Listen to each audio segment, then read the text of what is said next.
के मालेगांव के एमएलए साहब मुफ्ती इस्माइल साहब के साथ आज हम जाकर जो एसआईटी गवर्नमेंट ऑफ महाराष्ट्र ने बनाई है, एडिशनल एसपी अनिकेत साहब से हमने मुलाकात की और उनसे हमने रिप्रेजेंटेशन किया। मेरा मानना यह है कि महाराष्ट्र में एनडीए को, ख़ास तौर से बीजेपी को इस बात की बड़ी तकलीफ़ और मलाल है कि उनके दोनों प्यादे हार गए, एक पार्लियामेंट के इलेक्शन में और दूसरा विधानसभा के चुनाव में। तो इसलिए वो अपनी शिकस्त को हज़म नहीं कर पा रहे हैं और गैर ज़रूरी तौर पर इस तरह का उन्होंने एक एसआईटी तश्कील दिया है। आप हमको ये बताइए कि आप लोग तो देख रहे हैं कि जिन लोगों को गिरफ़्तार किया गया है वो तमाम के तमाम तो भारत के नागरिक हैं, उनके वालिद नागरिक है, उनके भाई, उनकी माँ, उनके रिश्तेदार नागरिक है। उन पर जो केस बुक किया गया है वो डॉक्यूमेंटेशन में गलती एरर हो या कुछ वैसा है। ये कोई रोहिंग्या बांग्लादेशी तो है ही नहीं, ये लोग ना कभी मालेगांव में निकलेंगे। हम महाराष्ट्र के मुख्यमंत्री से ये गुजारिश कर रहे हैं, उनसे रिक्वेस्ट कर रहे हैं कि अननेसेसरी आप पूरे मालेगांव को क्यों सजा देना चाहते हैं। और आपका जो एक्ट है, वो जो बर्थ एंड रजिस्ट्रेशन एक्ट है, ये एक्ट है, इसमें आप देख लीजिए सेक्शन 15 जो है, सेक्शन 15 में क्लियरली लिखा है कि अगर कोई डॉक्यूमेंटेशन में एरोनियस गलती हुई या फ्रॉडुलेंट हुआ, इम्प्रॉपर मेड हुआ, तो उसको आप करेक्ट कर सकते हैं, कैंसिल कर सकते हैं। और सेक्शन 24 में आप देख लीजिए उसको कंपाउंडेबल बना दिया गया है, पावर टू कंपाउंड ऑफेंस। तो आप इसको इस्तेमाल करिए ना। और ये खामखा एक इलाके को बदनाम करने के लिए, जो एक ज़्यादा तादाद में अल्पसंख्यक समाज के लोग रहते हैं कि रोहिंग्या बांग्लादेशी तलाश करो। जितनों को आप गिरफ़्तार किए वो तो सब भारत के नागरिक हैं।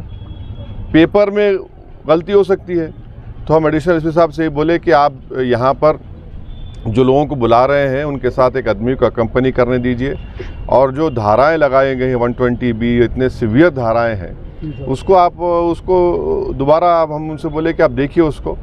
और हमको लगता है कि अननेसेसरी मालेगांव को गैर ज़रूरी तौर पर पार्लियामेंट और असेंबली में उनको शिकस्त हुई, तो कोई कंप्लेन कर दिया और आप इस तरह के एसआईटी बना दिए। तो ये हमारा ये मानना है कि यहाँ पर ना कोई रोहिंग्या है, ना कोई बांग्लादेशी है, मगर जो गिरफ्तारी अमल में आई है वो तो डॉक्यूमेंटेशन के ऊपर है। तो इसलिए हम उम्मीद करते हैं कि हमारे अनिकेत साहब और उनकी टीम और ख़ास तौर से महाराष्ट्र की गवर्नमेंट इसको रीलुक करेगी, इन्होंने जो स्टेप लिया है। और मालेगांव में तो आप देख रहे हैं कि मुफ्ती साहब मालेगांव के दूसरे इश्यूज़ जो लॉ एंड ऑर्डर से ताल्लुक़ था, ख़ास तौर से जो बड़े बड़े ट्रक्स अंदर आ जा रहे, और जो परसों हादसा हुआ जिसमें 2-3 लोगों की मौत भी हुई है, तो इन दूसरे उस पर भी हम बातचीत किए। बस आपको इस बात की इत्तला देना था। शुक्रिया। तो मालेगांव में बार बार किरीट सोमैया, नीतीश राणे ये आते हैं, ट्वीट भी करते हैं और कार्रवाई भी होती है, और वो हिसाब से प्रशासन भी चल रहा है। ऐसा नहीं लग रहा लैंड जिहाद का मुद्दा लेके, बांग्लादेश का मुद्दा लेके नहीं, आप हमको ये बताइए कि अगर मान लिया जो वोट जिहाद हुआ, तो ये लोग गाली किसको दे रहे हैं? इलेक्शन कमीशन गाली दे रहे हैं ना, ये इलेक्शन कमीशन को गाली दे रहे हैं। अब आप बताइए, अगर 3,500 ये लोग बोल रहे हैं कि फेक सर्टिफिकेट रोहिंग्या बांग्लादेशी आए, तो भाई सरकार तो आपकी है, पुलिस आपकी है, तो अननेसेसरी आप किस पे उंगली उठा रहे हैं? किसको बदनाम कर रहे हैं आप अपने ही सरकार को, अपने ही इंस्टीट्यूशंस को आप बदनाम कर रहे हैं। वोट जिहाद क्या मतलब? भाई यहाँ जनता ने वो फ्री एंड फेयर इलेक्शन हुआ, नहीं हुआ? फ्री एंड फेयर हुआ, मुफ्ती साहब जीते, पार्लियामेंट में आपको हार गए, आप फिर दोबारा आपने सरकार बना ली। आप सरकार बनाए तो वोट जिहाद नहीं बोलेंगे? आप हार गए तो वोट जिहाद कैसा हो जाएगा? मैंने फ्री एंड फेयर इलेक्शन हुआ नहीं, वो हमको बता दें। जो लोग वोट जिहाद की बात कर रहे हो, बता दें कि फ्री एंड फेयर इलेक्शन हुआ है नहीं हुआ, वो बता दें। नहीं हुआ तो फिर उन्हीं पर क्वेश्चन उठेगा ना। इलेक्शन कमिश्नर को आप अपॉइंट करते हैं, चीफ इलेक्शन कमिश्नर को आप अपॉइंट करते हैं, पूरा पॉलिटिकल गवर्नमेंट एजेंसीज आपकी हैं, तो फिर ये तो आप तो सिर्फ नफरत कर रहे एक समुदाय से और एक इलाके से, बिल्कुल गलत है ये। मालेगांव शहर में अभी हिंदू सकल संत का एक प्रोग्राम हो रहा है, जिसमें 2008 में बम ब्लास्ट में साधु प्रज्ञा सिंह को मालेगांव लाके सम्मानित करने की बात हिंदू समाज की ओर से की जा रही है। इसको आप कैसे देखते हैं? देखिए, हम तो सिर्फ यही कहेंगे कि इतने लोगों की मौत यहाँ पर हुई है, और उसमें एक्यूज्ड हैं वो, आप ज़रा उन मरने वालों का तो ख्याल रख लीजिए। कम से कम ट्रायल तो जो चल रहा है, ट्रायल हम देख रहे हैं, मगर एक ह्यूमन डिग्निटी भी तो होनी चाहिए किसी मरने वालों के लिए। आप ज़ख़म पर नमक नहीं बल्कि ज़ख़म को खोलने की आप कार्रवाई कर रहे हैं, तो गलत है ये। तो इसको तो पुलिस से हम रिक्वेस्ट करेंगे कि इस तरह के प्रोग्राम्स को वो देखें, गौर करें, उसके बाद अपना डिसीजन लें। सर किसी ने जो है वक्फ मामले में जो है आप लोगों की बातें सुनी नहीं है, ये कानून अगर बन जाएगा तो आगे और कितनी मुश्किलें पेश आएंगी? देखिए, वक्फ का जो बिल जो जॉइंट वर्किंग कमेटी को रेफ़र हुआ था, वो जितने अपोजिशन पार्टीज़ के एमपीज़ थे, बशमूल मेरे, कांग्रेस पार्टी के, टीएमसी के, डीएमके के राजा साहब, अब्दुल्ला साहब और एक एनसीपी के मेंबर भी थे, हम तमाम ने, हमारे इमरान मसूद हमारे छोटे भाई वो भी थे, तो हम तमाम ने उस रिपोर्ट के ख़िलाफ़ अपनी अपनी डिसेंट रिपोर्ट को दिया। मेरी आप लोगों से रिक्वेस्ट है कि मैंने भी 129 पेजेस की डिसेंट रिपोर्ट दी है, वो पब्लिकली अवेलेबल है, उसको पढ़िए आप लोग। उसको पढ़ने के बाद आपको मालूम हो जाएगा कि जो मोदी सरकार ने वक्फ बिल लेकर आया है वो वक्फ प्रॉपर्टीज़ को बचाने के लिए नहीं लाया गया है, वक्फ प्रॉपर्टीज़ को छीनने के लिए, उसको बर्बाद करने के लिए।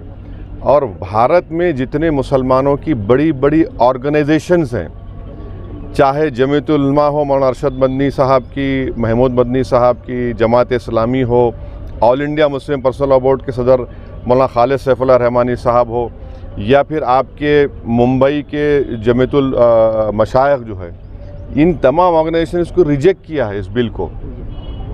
ये सबसे बड़ी ऑर्गेनाइजेशंस हैं। दूसरी बात ये है कि आप हमको बताइए कि महाराष्ट्र में पंढरपुर की मंदिर है, पंढरपुर की मंदिर में कोई नॉन हिंदू मेंबर नहीं बन सकता, आप यहाँ पर क्यों बनाना चाह रहे भाई? और वक्फ की प्रॉपर्टीज़ जो है वो गवर्नमेंट नहीं दी, वो हमारे बुज़ुर्गों की खून पसीने की गाड़ी कमाई, वो दान दिया अल्लाह के नाम पे। और अगर कोई मुसलमान वक्फ की प्रॉपर्टी को अल्लाह के नाम पे दान देता है तो उसमें उसकी औलाद का शेयर नहीं रहता, क्योंकि वो ऊपर वाले अल्लाह के लिए दे दिया गया है। आप बोलते नहीं वक्फ वाला औलाद में बच्ची का शेयर नहीं मार खाया जाएगा, कोई भी दान देता है। तीसरी बात यह है कि उसमें वक्फ बाय यूज़र निकाल रहे। हिंदू धर्म में आप BK मुकर्री साहब की किताब है, वो पढ़िए, जो सब मानते हैं। उसमें लिखा कि बाई कस्टम बाई यूसेज वो टेम्पल की प्रॉपर्टी हो जाती, वहाँ पर जब हो जाती तो यहाँ क्यों नहीं हो सकती है भाई?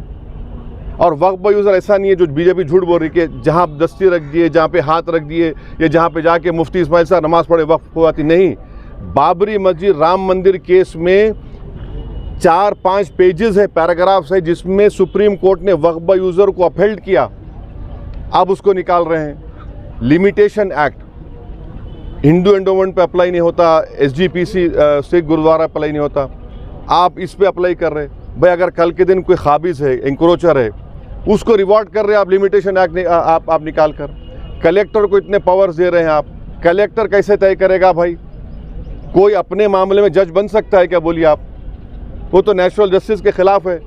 और उस बिल में ये भी लिखा गया कि अगर कोई भी जाकर कलेक्टर को दरख्वास्त दे दिया कि मालेगांव की मस्जिद जो है वक्फ नहीं है, तो कलेक्टर अगर इंक्वायरी ऑर्डर कर देगा तो इंक्वायरी कंप्लीट होने तक वक्फ की प्रॉपर्टी नहीं रहेगी।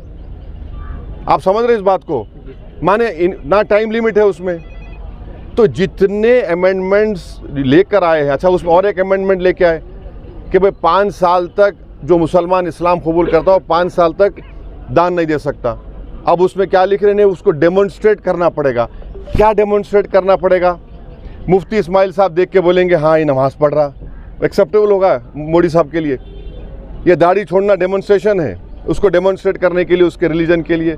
क्या रोज़ा रहना डेमोन्स्ट्रेशन? आप कौन होते भाई? अच्छा वो 5 साल तक नहीं दे सकता मगर किसी और धर्म को दे सकता, वो उसमें लिखा हुआ है।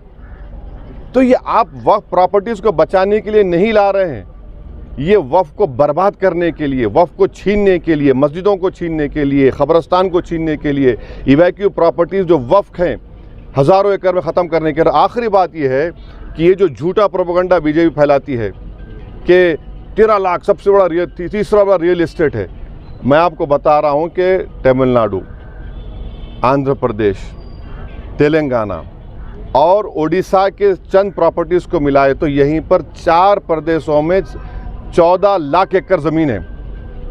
मैं यूपी, बिहार, राजस्थान को नहीं मिलाया हूँ, महाराष्ट्र को नहीं मिलाया हूँ। तो ये आप ये क्यों, ये तो सिर्फ हमारी धर्म की प्रैक्टिस से हमको छीनना चाह रहे हैं आप। वक्फ जो है मुसलमानों के लिए एक इबादत है, आप उसको छीनना चाह रहे हैं हमसे। तो सरासर आप हमारे से वक्फ छीनना चाह रहे हैं, मस्जिदें छीनना चाह रहे हैं। तो इसका हम विरोध कर रहे हैं और भारत की पूरी जनता में बात जा चुकी है कि हिंदू धर्म के, क्रिश्चियन धर्म के, सिख धर्म के, उनके मंदिर में, उनके रिलीजियस प्लेस में कोई उनका धर्म का आदमी मेंबर बन सकता है, कोई नहीं बन सकता। यहाँ क्यों बनाना चाह रहे?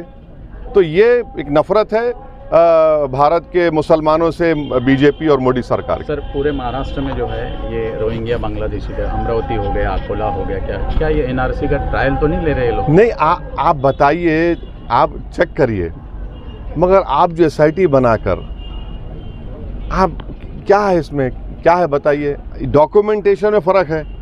अब मिसाल के तौर पे आपके कितने बच्चे हैं? 2 है ना। आप भारत के नागरिक है, दूसरा बेटा भी नागरिक है। जो दूसरा बेटा है उसके डॉक्यूमेंट में फ़र्क है तो भारत का नागरिक नहीं हुआ क्या वो? वही तो हम बोल रहे हैं ना भाई, उस बात को समझने की ज़रूरत है। अरे भाई, तुमको रोटी सेकना है तो और जगह सेको। आप किसी एक इलाके को, एक समुदाय को इस तरह परेशान करना ये गलत बात है बिल्कुल। सर महाराष्ट्र में अभी असेंबली के बाद कॉर्पोरेशन के इलेक्शन आए हैं। हाँ, कॉर्पोरेशन इंशाल्लाह पार्टी बहुत कमज़ोर नज़र आ रही है ऐसा लग रहा है। अरे कहाँ कमज़ोर नज़र आ रही, इतना बड़ा मुफ्ती हमारे बाजू खड़ा हुआ है, कहाँ कमज़ोर नज़र आ रही? 2 in 1 है ये। एक MLA चुन के आए। हाँ तो ये अरे भाई, जंगल में एक ही शेर होता है ना। चलिए, शुक्रिया, थैंक यू।